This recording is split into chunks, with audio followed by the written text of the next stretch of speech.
vocês, conhecendo mais uma parte do povo que vai morar no céu, porque no céu não vai ter placa de igreja, não é verdade? Então lá todos nós estaremos juntos adorando ao único que é digno de todo o nosso louvor e toda a nossa honra. Eu gostaria, você pode ficar sentado ainda mais um pouquinho, mas eu gostaria de pedir um favor para vocês. Será que eu posso pedir? Ih, vocês estão quietinhos, é o frio? Posso pedir um favor? Então eu gostaria que você estendesse as suas mãos e orasse pela minha vida. Aqui a pastora Cris disse, né, que eu sou a primeira convidada. Que honra, que privilégio, mas também que desafio, né? Mas não crie expectativa em mim. Eu sou um ser humano igual a vocês. Crie expectativa na palavra que vai ser ministrada nessa noite. O Senhor, Ele quer falar com cada um de nós, a começar em mim. Amém? Pai, nós te damos graça por cada um que está aqui, reunidos para ouvir a Tua palavra e aquilo que Tu tens a ministrar nos nossos corações. Convém agora que eu diminua e o Teu Espírito Santo cresça. Que tudo quanto for falado nessa noite seja segundo a Tua vontade. Gera dentro de nós, Senhor, transformação. Nós não aceitamos e não queremos sair daqui do mesmo modo que entramos, mas que nós possamos sair cheios da Tua presença, em nome de Jesus. Amém? Você pode aplaudir?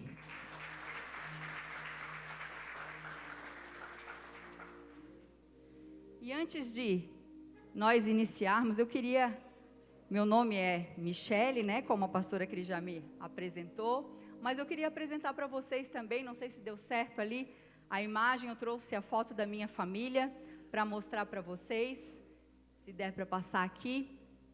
Eu sou casada com o pastor Júnior Rostirola, que você já deve conhecer, autor do devocional Café com Deus Pai.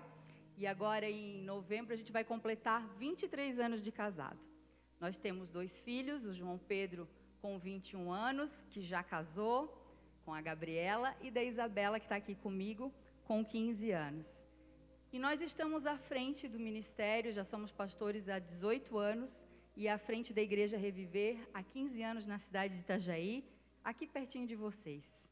E junto com a igreja nós temos muitos projetos sociais. A nossa igreja, juntamente com ela, iniciou vários projetos sociais. Quem conhece um pouquinho da história do meu marido, tudo aquilo que veio para paralisar e destruir a família dele, nós, ao longo desses anos de ministério e de casados, nós transformamos em obras sociais. Eu também sou assistente social por formação, então nós temos na cidade um abrigo de mulheres portadoras do vírus HIV e com alguma dependência química ou vírus do álcool.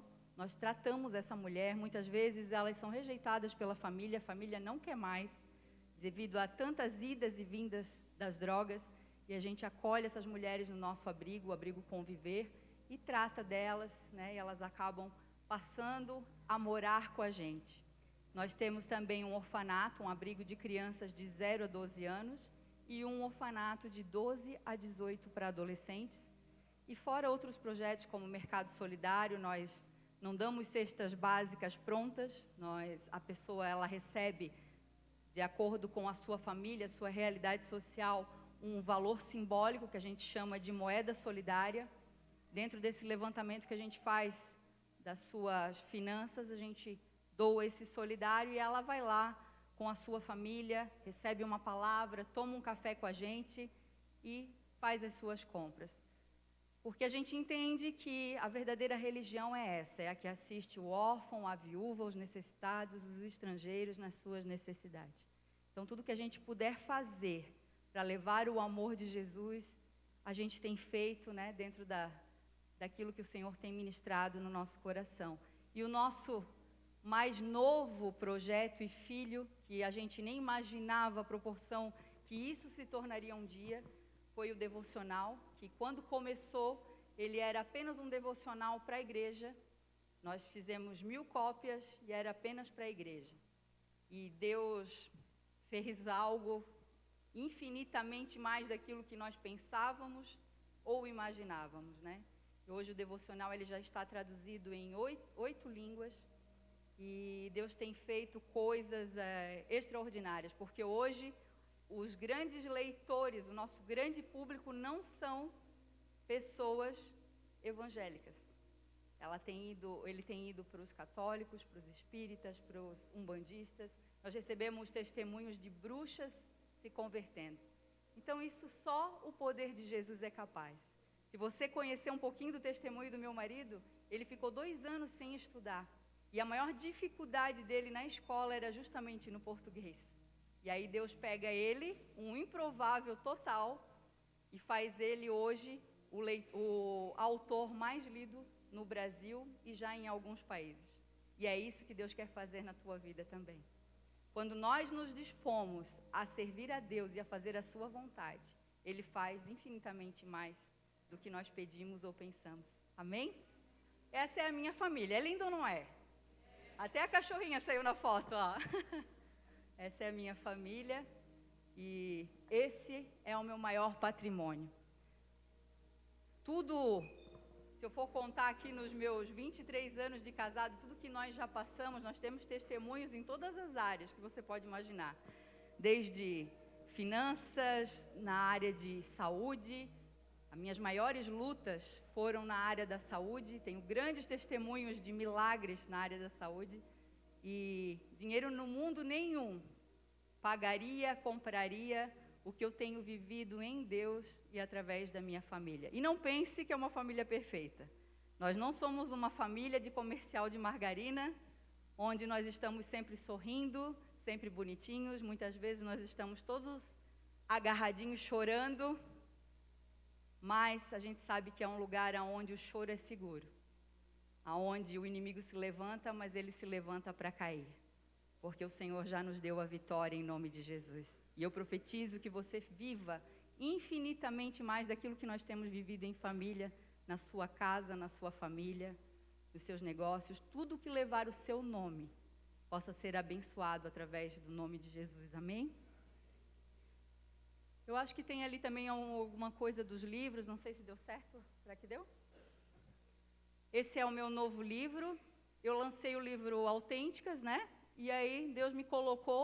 Autênticas vai falar um pouquinho desse meu processo de cura, dos meus testemunhos, e como eu encontrei a autenticidade, tenho encontrado a autenticidade de ser uma mulher segundo o coração de Deus. E aí lancei também o 21 chaves de uma vida autêntica, que é um passo a passo do que eu tenho feito para me descobrir, né, e descobrir a minha autenticidade. Então, ele é um livro, um manual prático para ajudar. E ali tem alguns outros livros também, mas vamos ao que interessa e ao que nós viemos fazer aqui, que é ouvir a palavra do Senhor. No final, se você quiser adquirir, eu trouxe alguns exemplares, bem poucos, que eu tinha lá em casa, mas aí se você quiser adquirir, nós vamos ter ali no final. E se não, também você pode entrar pelo site e adquirir também os seus livros. Lembrando que esses livros, eles, além de você estar conhecendo um pouquinho da nossa história, você está investindo em missões, porque parte dos recursos, hoje, graças a Deus, nós temos a nossa própria editora, então o lucro não fica para uma outra editora, né? Então a gente tem como destinar o que vai ser feito com esse dinheiro. E parte desse dinheiro adquirido com a venda dos livros, ele vai para as nossas obras sociais, para a nossa missão no Haiti. Então, além de você estar conhecendo a nossa história, você está também sendo um missionário investindo em missões. Você que trouxe a sua Bíblia, eu gostaria que você abrisse em João, Evangelho de João, capítulo 2, a partir do versículo 1.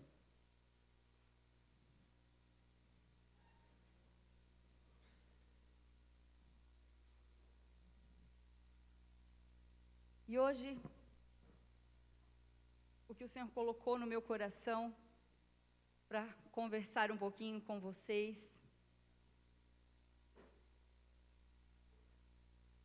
eu poderia resumir que em tudo, na nossa casa, na nossa família, na nossa empresa, no nosso ministério, em tudo, o que não pode nos faltar é Jesus. Você que abriu aí, João 2, a partir do versículo 1. 3 dias depois, houve um casamento em Caná da Galileia. Achando-se ali a mãe de Jesus, Jesus também foi convidado com seus discípulos para o casamento. Mas tendo acabado o vinho, a mãe de Jesus lhe disse: eles não têm mais vinho. Mas Jesus lhe disse: mulher, o que tenho eu contigo? Ainda não é chegada a minha hora. Então ela falou aos serventes: fazei tudo o que ele vos disser. Estavam ali 6 talhas de pedra que os judeus usavam para as purificações, e cada uma levava 2 ou 3 metretas. Jesus lhes disse: enchei de água as talhas, e eles as encheram totalmente. Então lhes determinou: tirai agora e levai ao mestre-sala. Assim o fizeram. Tendo o mestre-sala provado a água transformada em vinho, não sabendo de onde viera, se bem que o sabiam os serventes que haviam tirado a água, chamou então o noivo e lhe disse: todos costumam pôr primeiro o bom vinho, e quando já beberam bastante, servem então o inferior. Tu, porém, guardastes o bom vinho até agora. Com este, deu Jesus princípio a seus sinais em Caná da Galileia, manifestou a sua glória e os seus discípulos creram nele. O que é mais interessante é que, se você for observar um pouquinho do ministério de Jesus, é que esse é a primeira manifestação do ministério de Jesus. Uma festa onde havia música, convidados, comida, mas se faltasse o essencial, tudo perderia o brilho. E foi o que aconteceu. Ali, naquela festa, onde tudo estava minuciosamente sendo preparado com amor. Se coloque no lugar daqueles noivos. Provavelmente eles estavam meses sonhando com aquele dia, sonhando com a decoração, com a lista de convidados, com a comida que ia ser servida, com o vinho. E a festa estava acontecendo, tudo ia muito bem naquela festa, até que num determinado momento da festa o vinho acaba. E uma tradição judaica é que a festa costumava ir até aonde tivesse vinho. E quando o vinho acabava, a família dos noivos era envergonhada. Porque era costume levar mais de um dia nas comemorações. No casamento de Caná tinha festa, tinha convidados, tinha alegria, mas de repente falta o vinho. Aquilo que sustentava a festa acabou. Talvez trazendo isso para a sua realidade hoje, olhando para a sua casa hoje. Eu não te conheço, mas você sabe o que você está passando hoje como sua realidade de família. Como está a sua casa hoje? Aquilo que sustenta a sua família acabou? Talvez na sua família também tenha coisas acabando. Talvez seja a paciência, talvez seja a esperança, talvez o respeito já não existe mais, talvez a fé, talvez o diálogo, talvez a fidelidade. Faça um diagnóstico durante toda essa ministração e deixe o Espírito Santo falar ao seu coração. O que está acabando na sua família? Ou o que você acha que já acabou? Com certeza, Jesus ele não te trouxe aqui para ver a pastora Michele. A pastora Michele estando aqui ou não estando, não iria mudar nada. Mas ele te trouxe aqui com um cuidado, por amor, para ouvir essa palavra e para fazer você rever alguns conceitos. Em Mateus 19:5, diz que por esta causa deixará o homem pai e mãe, e se unirá à sua mulher, tornando-se os dois uma só carne. Então, nessa noite, eu quero trazer à memória algumas coisas que talvez sutilmente no seu dia a dia, e não só você, até mesmo eu, sutilmente vão entrando nos nossos lares, na nossa vida, na nossa casa, e nós não vamos nos dando conta. E sutilmente vão tirando a felicidade do nosso lar.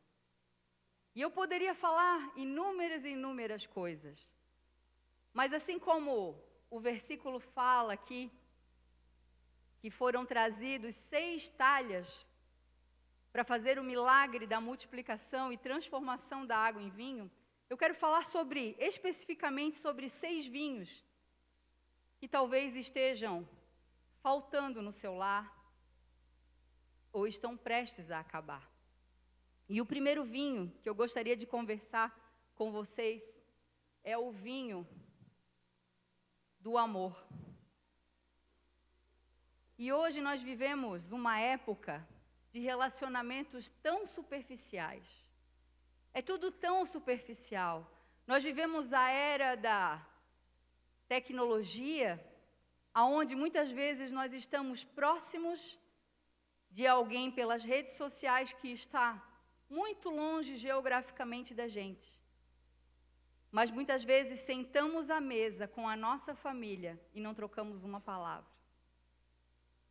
Uma era onde o diálogo está se acabando dentro de casa.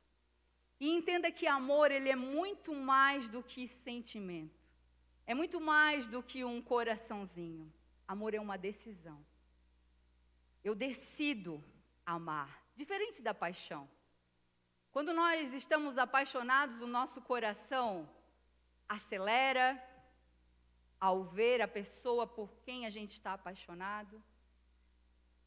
Dá aquela tremura. Lembra agora um pouquinho de como você se apaixonou? É gostoso esse sentimento da paixão? É. Mas ele é passageiro. Quando a paixão está no fervo, a gente pensa assim que, nossa, o meu mundo vai acabar. E aí, quando a paixão passa, a gente vê que não era nada daquilo. Agora, o amor, sim. Ele tudo sofre, ele tudo crê, ele tudo espera, tudo suporta. Mas amar é uma decisão. Como eu falei, eu vou completar 23 anos de casado e quando nós nos conhecemos na igreja, éramos jovens da igreja, tivemos um namoro na presença de Deus, fizemos votos com Deus para ter confirmação do nosso casamento, foi tudo bonitinho, tudo direitinho. E então nós casamos, mas nós não vivemos o conto de fadas. Nós temos dificuldades no nosso relacionamento, sim. Nem sempre nós concordamos. E o que fez sustentar esse relacionamento foi a decisão de um amar o outro, apesar das diferenças, e colocando tudo sempre aos pés de Jesus. Reconhecendo os nossos erros, reconhecendo as nossas falhas, exercendo o perdão e decidindo amar um ao outro, apesar de tudo isso. Então, no casamento e na família, haverá dias de flores, sim, dias de comemorações, sim, mas também haverá dias de espinhos. Como eu falei, os meus grandes testemunhos são na área da saúde. E o meu marido, quando ele decidiu casar comigo, há 23 anos atrás, nós namoramos 2 anos, e já no namoro eu falei para ele, devido a um acidente que eu havia sofrido na adolescência, que eu tinha recebido o diagnóstico que eu não poderia ser mãe. Então ele casou comigo sabendo desse diagnóstico. Mas nós não absorvemos aquela palavra, nós criamos no milagre que Deus nos tornaria pais, que se não fosse naturalmente, nós tínhamos decidido que nós adotaríamos e nós seríamos pais. Mas com 8 meses de casado, eu engravidei do João Pedro. E já foi um grande milagre. Mas quando o Júnior casou com a Michele era uma Barbie. Tinha um corpo bonitinho, era toda bonitinha, tudo no seu devido lugar. E devido a tantos problemas de saúde, a Barbie começou a ganhar algum peso. E daqui a pouco, muito peso. Na minha primeira gestação do João, eu engordei 30 quilos. E quando o João tinha 6 meses, eu já estava praticamente voltando ao meu corpo normal. Faltavam uns 2 quilos. Eu fui acometida a uma doença muito grave, eu fiquei entre a vida e a morte, que é a púrpura, não sei se você já ouviu falar. E ali eu fiquei totalmente desfigurada. Se eu tinha engordado 30 quilos na gravidez, com o tratamento da púrpura, devido a muito corticoide, eu devo ter engordado uns 60 quilos. E eu fiquei irreconhecível. Meu corpo ele era todo manchado de manchinhas roxas, por isso o nome é púrpura. As minhas plaquetas, um ser humano ele tem, normalmente, para viver normal, ele tem que ter 150 mil plaquetas. E eu cheguei a 3 mil plaquetas. Quando chega a 10 mil, já dá... A pessoa, ela dá meio que... entra em coma e, geralmente, ela não volta mais. Então, eu já era um milagre, porque com 3 mil plaquetas eu ainda vivia. Eu não vou entrar no detalhe do meu testemunho, porque senão nós ficaríamos horas aqui. Mas o que eu quero falar para vocês, principalmente para os homens, principalmente para você, homem, se não fosse o meu marido ter me valorizado como mulher nesse meu processo, porque eu tinha tampão no nariz, eu tinha tampão nos ouvidos, na boca, eu estava com o corpo todo deformado, e isso não era o que mais me doía, por mais que nós que somos mulheres, nós sabemos o quanto essa parte de não conseguir se olhar no espelho afeta. Mas o que mais me doía era ter o meu filho de 6 meses arrancado dos meus braços, que ainda mamava, e ir para um tratamento sem saber se um dia eu sairia. E o meu marido, além de ter sido um excelente marido, cuidando de mim, trabalhando para poder pagar o meu tratamento, ele foi um excelente pai. Naquela época nós tínhamos vendido a nossa casa, e tínhamos que fazer a mudança, mas eu estava hospitalizada. E nós éramos líderes de jovens, e todos os jovens fizeram aquela mudança. Porque o mais importante, entenda, ninguém, nesses meus anos de pastora, nunca eu fui visitar alguém no hospital e no seu leito de enfermidade pediu para que a gente levasse a chave da casa ou a chave do carro. Mas todas as vezes que a gente vai fazer uma visita para pessoas terminais, o que eles pedem? Chama o meu filho, chama o meu marido, chama a minha esposa. Que você e eu possamos um dia, quando alguém dos nossos partir, que a gente não venha chorar o choro do remorso, mas a gente venha chorar o choro da saudade. Tudo que eu podia fazer por ele, por ela, enquanto ele estava vivo, eu fiz. E o meu marido, eu posso dizer que ele foi um excelente, tem sido um excelente marido, porque ele não olhou as circunstâncias de que a Michele estava naquele momento, mas ele me valorizou como pessoa. E ele cuidou de mim todos os dias do meu tratamento. Cuidou do filho, cuidou das finanças, ao ponto de que chegou um dia em que eu não melhorava, eu só piorava. E ele conta a parte do testemunho que ele parou o carro no meio da BR e chorou amargamente, e ele fez a oração que Jesus fez na cruz. Ele disse, se possível, passa de mim esse cálice, porque estava muito doloroso para ele. Muitas vezes, nós vamos chorar. Como eu falei, eu poderia contar testemunhos aqui, de todas as áreas da minha vida. Hoje, você talvez conheça o Júnior pelo auge do devocional. Mas para chegar em tudo que a gente tem vivido hoje, como devocional, como pessoas conhecidas, se é que a gente pode dizer assim, foi plantado lá no nosso secreto há muitos anos atrás. A semente lá atrás germinou, porque o Senhor viu a nossa fidelidade. E para nós não mudou em nada. Nós continuamos sendo o mesmo Júnior, a mesma Michele, e pedimos todos os dias que a gente nunca perca o nosso coração. Porque o dia que a gente perder o nosso coração, nada mais vai fazer sentido. O maior propósito da vida não é vender muitos devocionais, mas é ter vidas transformadas. Se for através do devocional, amém. Mas que Ele faça primeiramente em nós e através de nós. E por que eu estou falando isso tudo? Porque se não tivesse realmente essa parceria de amor, essa aliança de amor, essa escolha diária de um amar ao outro, apesar do corpo físico, apesar das finanças, apesar das dificuldades, jamais a gente chegaria onde a gente chegou. Então que você leve isso para você. Um dos vinhos que nunca pode faltar na sua casa é o vinho do amor. Lembrando que o amor é uma decisão. Eu decido amar. Eu decido amar quem me feriu, quem me decepcionou. Porque quando nós levamos isso, a gente é muito sujeito a dizer assim, mas como que eu vou amar o meu pai, a minha mãe, o meu cônjuge, o meu filho que me traiu, que me decepcionou? E aí, se nós passarmos isso para Jesus, quando Ele decide morrer na cruz por amor, Ele não disse, não, Michele, por ti eu não vou morrer. Você mente,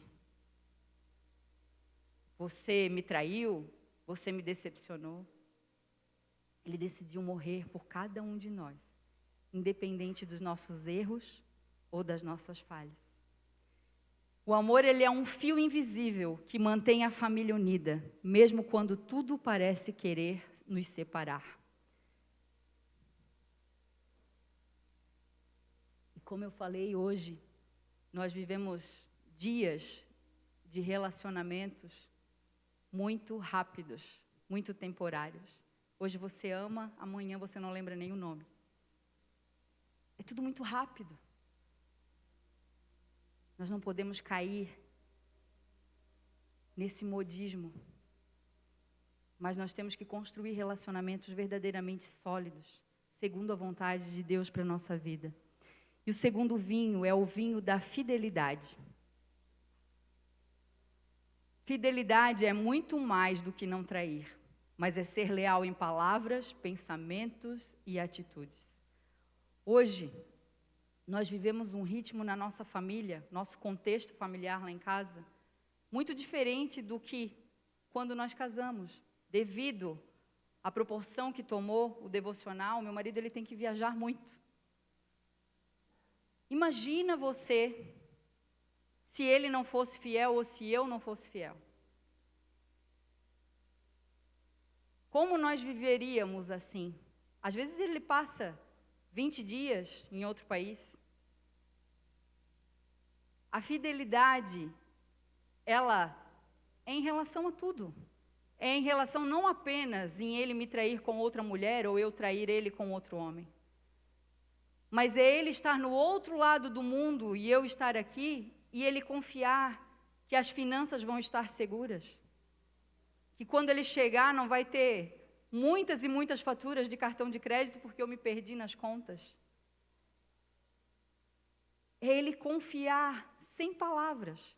Porque nem sempre, às vezes até por causa do fuso horário, nem sempre a gente consegue conversar durante o dia.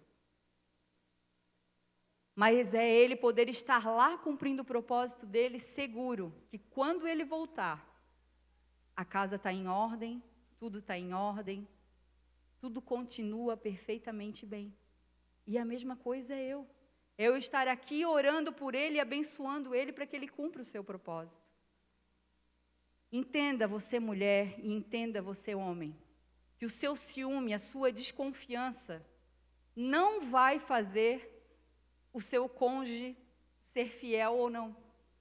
Não é o seu ciúme. Quando a pessoa ela quer ser infiel, quando ela quer fazer algo errado, ela vai fazer. E isso não diz respeito a você, diz respeito ao caráter dela. Então, o que nós temos que fazer? Orar. Orar, abençoar e estar muito seguros com a nossa identidade de quem nós somos. Mas não é a nossa desconfiança ou o nosso ciúme que vai tornar o outro fiel ou não. Pelo contrário, o ciúme ele só vai destruir mais ainda o relacionamento. Fidelidade é estar presente, é não abrir brechas, é ser confiável. Confia no Senhor e faz o bem, habita na terra e alimenta-te sempre da verdade. A verdade, por mais que doa, ela tem que ser dita. Mas entenda que a verdade sem amor, ela perde a razão.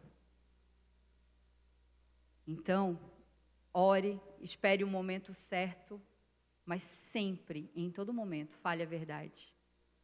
Fidelidade é a linguagem silenciosa que traduz o amor verdadeiro. Fidelidade é honrar o cônjuge quando ele não está presente. É proteger a família em vez de expô-la. E é ser inteiro.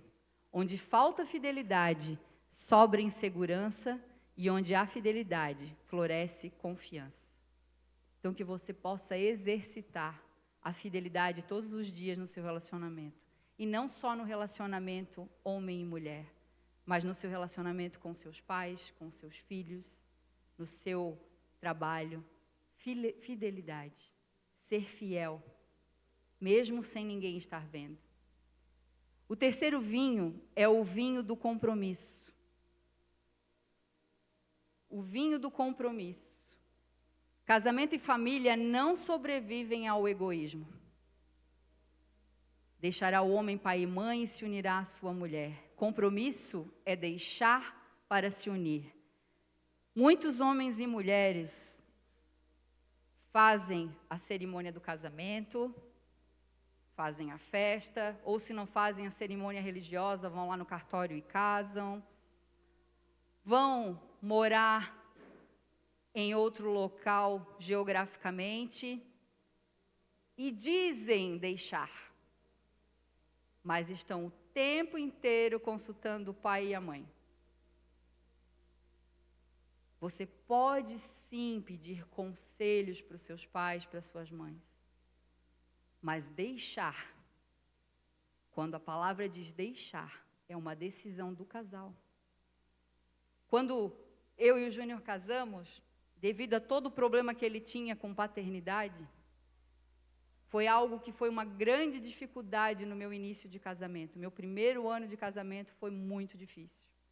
Porque ele era muito mal resolvido na sua identidade, em quem ele era. Quem vê ele hoje ministrar para muitas e muitas pessoas não consegue imaginar a pessoa travada que ele era. Ele não falava em público e muito menos para poucas pessoas. E uma das dificuldades que ele tinha era poder de decisão. Das decisões mais bobas que você pode imaginar. Quando ele tinha que comprar uma camiseta, por exemplo, ele levava a minha sogra, as minhas 3 cunhadas e eu para a loja. Chegava lá na loja, ele dizia, eu gostei dessa camiseta. Se alguma de nós olhasse para ele e fizesse uma cara ou uma expressão que não gostou tanto assim, ele não levava. Se nós íamos pintar a casa, por exemplo, ele ligava para minha sogra e dizia, mãe, eu estou pensando em pintar a casa. Que cor que a mãe acha que eu devo pintar? Isso ele não fazia por maldade, não era porque ele queria me anular. Mas eu que vinha de uma educação totalmente diferente, eu sempre fui muito bem resolvida. Aquilo para mim era o fim do mundo. Ver o meu marido não ter poder de decisão. Até que depois de muitos conflitos, de muito bate-boca, de muita falta de sabedoria, porque nós mulheres, a Bíblia fala, nós temos o poder de construir e edificar o nosso lar, mas nós temos o poder na nossa mão de destruir. E eu estava destruindo o meu lar. E lembre-se que eu falei que o meu namoro foi todo alicerçado na presença de Deus, Deus tinha respondido, mas eu estava destruindo com as minhas próprias mãos o meu lar, por falta de sabedoria. Até um dia que de tanto chorar e me lamentar para Deus, eu disse, a culpa é dele, ele não muda, eu estou cansada. Tenho certeza que um monte de mulher se identificou, não precisa falar. Só estou vendo os balãozinhos assim, ó. Bem-vindo ao clube. E aí, eu fui me lamentar para Deus e chorei, me lamentei, e ele é o culpado, muda ele. O Espírito Santo colocou no meu coração, você precisa mudar. Ai, daí dói, né? Não escutei direito, não era para mim. E aí eu comecei a pedir ajuda. Como fazer isso? Como que eu coloco na cabeça dele que ele precisa ter decisão?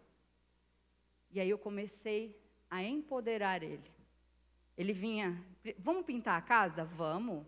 Que cor que tu acha que eu devo pintar? Eu vou ligar para a mãe. Eu dizia, amor, se tu quiser pintar de vermelho, eu super te apoio. Nós somos flamenguistas. Pinta de vermelho com preto, mas pinta da cor que você quiser. Eu te apoio na tua decisão.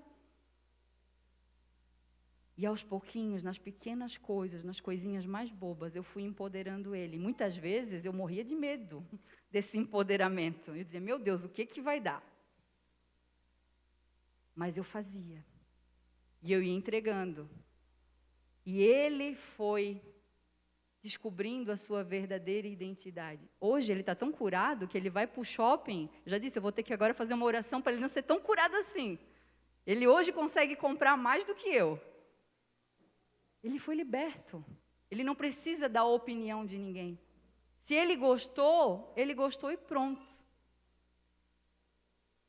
Mas tudo isso foi porque Deus começou a desenvolver em mim, a partir do momento que eu quebrei o meu orgulho e deixei Deus trabalhar. E eu olhei para o nosso compromisso firmado, um dia perante o altar.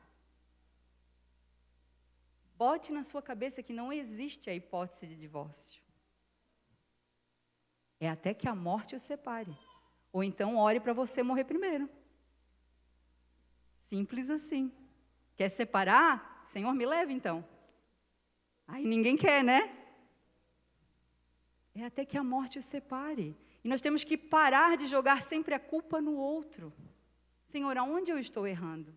Aonde eu preciso melhorar? Aonde, Senhor, que eu posso demonstrar realmente o meu compromisso, primeiramente contigo e depois com o meu cônjuge? Compromisso é sentar para conversar, mesmo que cansado. É decidir ficar quando seria mais fácil sair. É carregar a carga um do outro. Família não se sustenta de conveniência, mas de compromisso. É o compromisso que nos sustenta nos dias maus. Porque quando tudo está bem, é muito fácil ter compromisso. Quando se tem saúde, quando os recursos financeiros estão bem, é muito fácil ter compromisso. Mas quando a tempestade vem, quando a saúde é abalada, quando os recursos financeiros são abalados, quando vem o desemprego, aí a primeira vontade é ou correr para a casa do pai e da mãe, onde eu tinha tudo, ou vou me divorciar. É mais fácil. Quando você observa uma corrida de Fórmula 1, agora para os homens vão se identificar. Numa corrida, está lá correndo, tá, os carros bons, foram todos revisados, fizeram pré-corrida, estava tudo certo, tudo revisado, mas existem o quê? Os imprevistos. Tanto meteorológico, pode começar a chover. E aí a pista molhada já dificulta. Ou pode, mecanicamente, acontecer algum imprevisto. Pode ou não pode? E o que o piloto faz? Ele abandona o carro e pega outro? Por que no casamento a gente quer abandonar o cônjuge e pegar outra ou pegar outro? Você vai lá e conserta o seu carro. E só volta para a pista se tiver tudo ok. Não é assim que acontece? É até... Quantos pilotos morreram ali? É até a morte, com o seu carro. Mas hoje nós vivemos a era do descartável. Ninguém mais tem compromisso com nada. Estragou, joga fora. Vou lá e compro outro. Assim é nas coisas materiais, mas nós vamos levando para os nossos sentimentos também. Não serve mais para mim hoje? Amanhã eu arrumo outro, arrumo outra.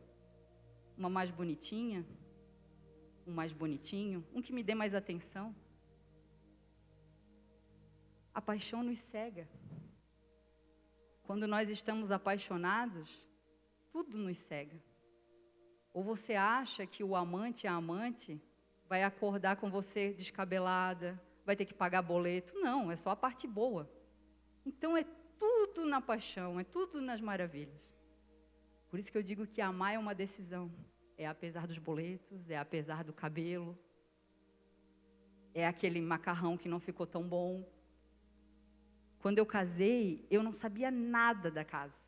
Eu era filha única, que a minha mãe me ensinou a trabalhar fora e a não depender de homem nenhum. Porque se não der certo o casamento, separa. Isso que eu ouvi da minha mãe. E aí eu casei e achei que a roupa se lavava sozinha, a comida era feita sozinha. Ganhei um monte de utensílios, mas não sabia usar. E aí eu tive que aprender. E não foi fácil. Então o macarrão não saía tão bom. E o meu marido comia, fazia a cara bem bonita. E depois de alguns anos, eu fiquei sabendo que ele ia lá na minha sogra comer, porque ele estava passando fome.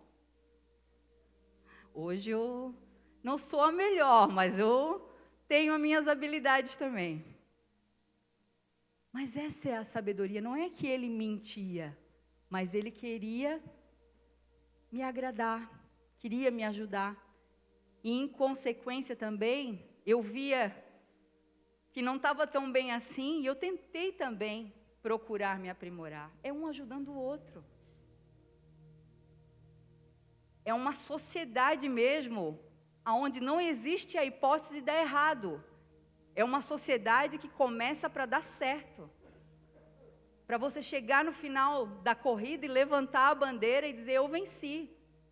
E não só para mostrar para os outros, mas para deixar um legado para os nossos filhos, para os nossos netos, para as próximas gerações. É provar para o mundo onde diz que casamento e família é uma instituição falida, dizer assim, não, em Jesus é possível sim dar certo. E o quarto vinho é o vinho do respeito. O vinho do respeito talvez seja um dos que mais está escasso nos dias de hoje. O respeito reconhece as diferenças e valoriza o outro. Cada um de vocês ame a sua esposa como a si mesmo, e a esposa trate o marido com todo o respeito. Sem respeito, até o amor se desgasta. No início do casamento, ouvimos mais, com o tempo começamos a disputar a última palavra, e o respeito ele é o filtro que protege o lar das palavras que destroem. Um exercício que nós temos que fazer, porque na hora da raiva, tudo que nós vamos querer é ganhar no grito. A boca fala o que o coração está cheio. Então, um coração ferido, ele vai querer ferir. Ele vai querer ganhar nas palavras, e não vai ser palavras bonitinhas.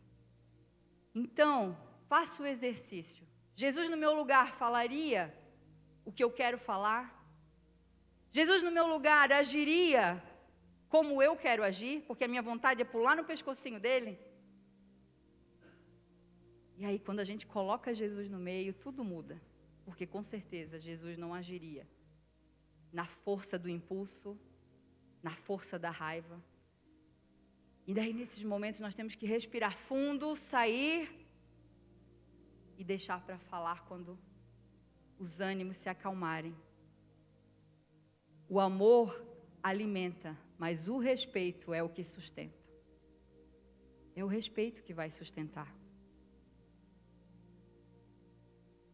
O quinto vinho é um dos mais importantes, e não só no relacionamento homem e mulher, mas em todo e qualquer relacionamento. E como é difícil esse vinho. É o vinho do perdão. Perdão, assim como o amor, ele é decisão.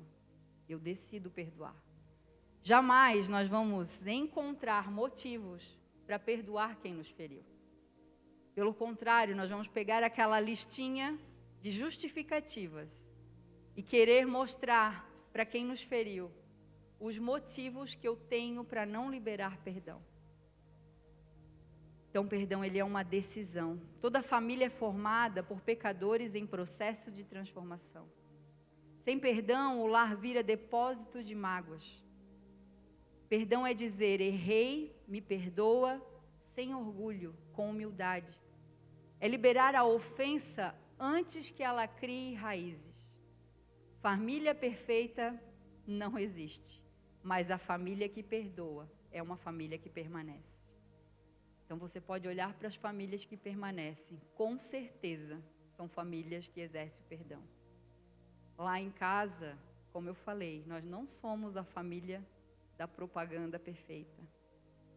Nós exercitamos o perdão. Nós choramos. Muitas vezes é muito difícil liberar o perdão.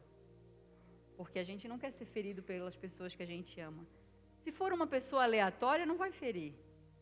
Agora, geralmente, a dor vem, a decepção vem das pessoas mais próximas da gente. Lembre-se que toda árvore frutífera, pense aí na sua árvore frutífera, carregadinha. Vamos colocar uma árvore frutífera que a gente tem muito aqui na região, que na época fica bem carregada, a goiabeira. Quando você olha ali a goiabeira cheia de goiaba, ela é tão cutucada. Todo mundo quer pegar os seus frutos e ninguém pensa nas consequências. Eu quero pegar o fruto. Agora, você já viu alguma goiabeira ou qualquer árvore frutífera pegar um dos seus galhos e tentar alcançar um dos seus frutos e se alimentar desse fruto? Alguém já viu isso? Se viu, eu vou mandar o número do psiquiatra porque está com problema. Não. Então, qual é o propósito de uma árvore frutífera? É alimentar, mas não é alimentar a si mesmo. Trazendo isso para a nossa vida, nós temos um propósito aqui na terra, e um deles é servir a Deus e abençoar as pessoas. A vida aqui na terra não é sobre nós. Nós somos ensinados de maneira tão egoísta que eu sou dono do meu próprio nariz. E aí nós passamos a viver olhando apenas para o nosso umbigo, os nossos interesses, eu. Mas não é sobre nós. É o que eu tenho feito aqui na terra para honrar a Deus e abençoar as pessoas que me cercam. Então não se iluda. As pessoas que você ama, elas vão te ferir. Mas não é porque elas querem o teu mal e elas acordaram naquele dia dizendo assim, ó, hoje eu acordei porque eu quero ferrar com a sua vida. Não.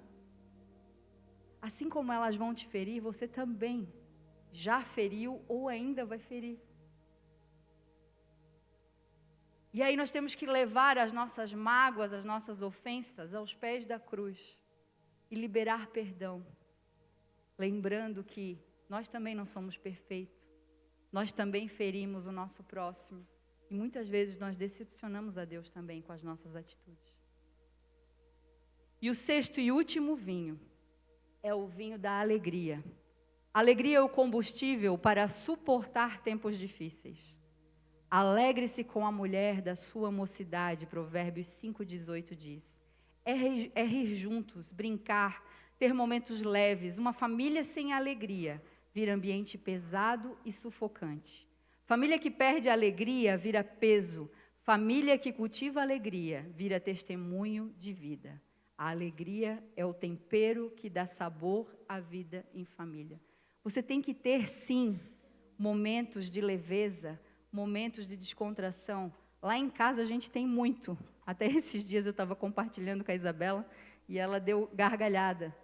Porque o meu marido, ele é muito noturno por ele fazer essas viagens. Ele está acostumado a ministrar, a chegar tarde. E aí, às vezes ele fica assinando o livro até muito tarde. E eu já sou de acordar cedo. Então, nem sempre eu aguento ficar conversando com ele a madrugada toda. E aí, a gente tem momentos muito descontraídos e muito bobos perante alguns. Mas é os nossos momentos de descontração, de alegria. Então, nós temos momentos em que a gente fica fazendo cócegas nos filhos, em nós. O nosso filho que é casado, ele é grandão. Ele é maior que o meu marido. E agora ele está morando em São Paulo, mas quando ele vem, ele deita no nosso meio, ele se joga no nosso meio, ele abraça, ele dá cheirinho, como ele fala. E algumas semanas atrás, meu marido queria conversar e eu queria dormir. E para não brigar, sabe o que a gente fez? Que a Isabela deu muita gargalhada. Nós brincamos de vaca amarela. Parecia dois bobos. E era uma brincadeira boba, mas a gente deu tanta risada. Foi tão legal. No meio de tantos problemas, você tem que achar meios para até no momento que poderia virar uma briga, porque poderia ter virado uma briga. Ele queria conversar e me contar das viagens e eu queria dormir. Foi um momento tão leve, foi um momento tão legal, foi um momento que a gente voltou a ser criança, com uma coisa tão boba. Mas a gente transformou num momento que poderia ter virado uma briga, os dois ir dormir emburrado um com o outro, numa coisa descontraída. Entenda que nenhum casal, nenhum casamento, ele tropeça em grandes montanhas. Mas são as pequenas pedrinhas do dia a dia que você vai tropeçando, que vai se tornando um caos. E todos esses vinhos aqui, eles procedem de uma única fonte. Quando nós temos essa fonte nas nossas vidas, nada nos falta. E essa fonte é Jesus. Quando Jesus ele entra na nossa família, todos os outros vinhos são preenchidos através da presença dele. Então, você pode buscar em tantos recursos financeiros, você pode fazer os melhores cursos, terapias, tudo é válido. Você pode fazer cursos de casais, tudo isso é muito válido. Mas a única fonte verdadeira capaz de preencher o vazio que nada preenche é Jesus. Então, eu gostaria que você se colocasse de pé no seu lugar. Talvez hoje aqui tenha casais e famílias em crise. Você pode estar sorrindo por fora, mas por dentro o vinho já acabou ou está prestes a acabar. Mas eu quero declarar sobre a sua vida, que independente da circunstância que você está vivendo, talvez seja um diagnóstico ruim, talvez seja um desemprego, talvez as suas finanças estejam abaladas, talvez a confiança, talvez você foi abalado por uma traição. Eu não sei o que aconteceu ou o que está acontecendo, mas o que não pode faltar na sua vida e na sua família é Jesus. Ele é o convidado que transforma a água em vinho, a vergonha em honra e a escassez em abundância. Entenda que aquele casamento ele foi preparado com todos os detalhes, mas a coisa mais importante que aquele casal fez foi convidar Jesus para estar presente. Se Jesus não estivesse presente naquela cerimônia, o milagre não teria acontecido. Então, mais importante do que tudo na nossa vida, a decisão mais importante que nós temos que fazer todos os dias na nossa vida, é convidar Jesus para estar à frente da nossa vida, da nossa família e de tudo aquilo que a gente for fazer. Então hoje é noite de convidar Jesus novamente para a sua casa. Eu gostaria de fazer uma pergunta para você. E não quero que você fique constrangido, eu não estou aqui para te expor. Mas hoje é uma noite de decisão. A vida ela é movida de decisões. Todos os dias nós fazemos inúmeras decisões.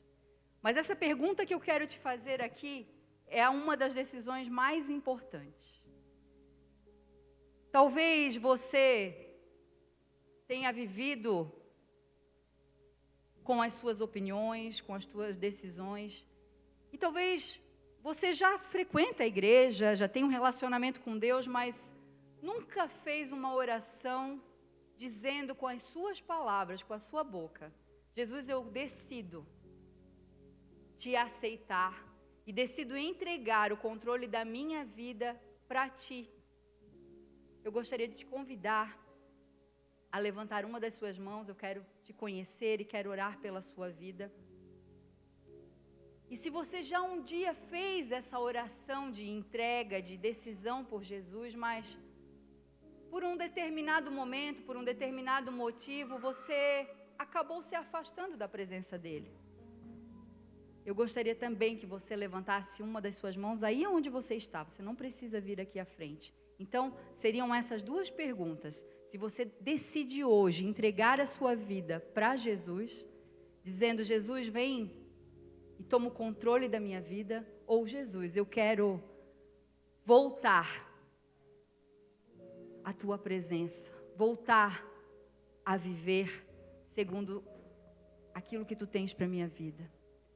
E se você foi tocado por essa palavra, e você sente que um desses vinhos está prestes a acabar na sua vida, ou já acabou, ou talvez todos os vinhos, eu também te convido a levantar as suas mãos e dizer: Pai, me ajuda. A fonte do vinho está aqui. Jesus, Ele está aqui. Entenda que eu não saí de Itajaí apenas por gostar da pastora Cris e do pastor Jean, mas eu saí de lá por um propósito. E essa palavra é para minha e para a tua vida. Todos os dias nós precisamos fazer uma autoanálise e ver aquilo que está acabando ou prestes a acabar nas nossas vidas, para a gente poder se reabastecer e seguir. É um dia de cada vez. É um dia de cada vez, buscando a fonte inesgotável que é Jesus. Feche os seus olhos agora e vamos orar. Coloque a mão no seu coração. Se uma dessas 3 orações faz sentido para você, você não precisa falar para mim. É você e Deus agora, nem para a pessoa que está ao seu lado. É você e Deus. Ele te conhece no teu secreto, Ele te conhece no teu interior, Ele sabe os teus pensamentos, Ele sabe as tuas lágrimas, aquilo que tem roubado a tua paz, Ele sabe. E Ele é o maior interessado nessa noite em preencher todo o vazio, ressignificar toda dor, cicatrizar toda ferida.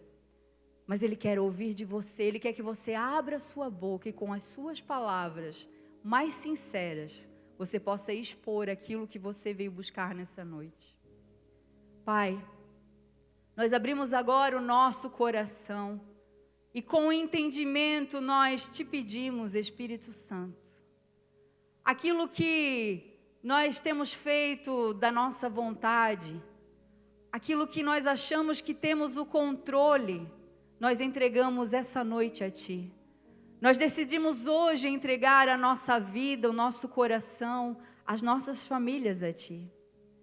Que todo o vinho que está prestes a acabar, ou o vinho que já acabou, vem Jesus fazer um milagre e transformar tudo aquilo que precisa ser transformado. Eu profetizo na vida de cada pessoa aqui, cada família representada, que possa ser preenchida, Senhor, com a Tua presença. Vem inundar com o Teu amor. Vem inundar com uma porção de fidelidade, de compromisso, de respeito, de perdão, de alegria. Que esses lares, Senhor, sejam transformados pela Tua presença. Tira e afasta tudo aquilo que não é da Tua vontade. Mas que esses lares, Senhor, possam ser cheios da Tua presença, cheios da Tua graça. Que desses lares, Senhor, as famílias ao observarem, as outras pessoas ao observarem, possam ser tomadas pela Tua presença. Que testemunhos possam sair de cura, de libertação e de salvação. Vem transformar de dentro para fora. Que esses lares, Senhor, sejam oásis de esperança, oásis, Senhor, de paz, de alegria. E que todos possam dizer: eu e minha casa serviremos ao Senhor, e serviremos com alegria, Senhor. Que todos, Senhor, quando aqui dessa terra partirem, possam deixar um lindo legado. E os que ficarem, Senhor, possam chorar, mas o choro da saudade, dizendo: tudo que eu podia fazer eu fiz e com muito amor. Que eles possam aprender a constranger os outros, mesmo os que os feriram, Senhor.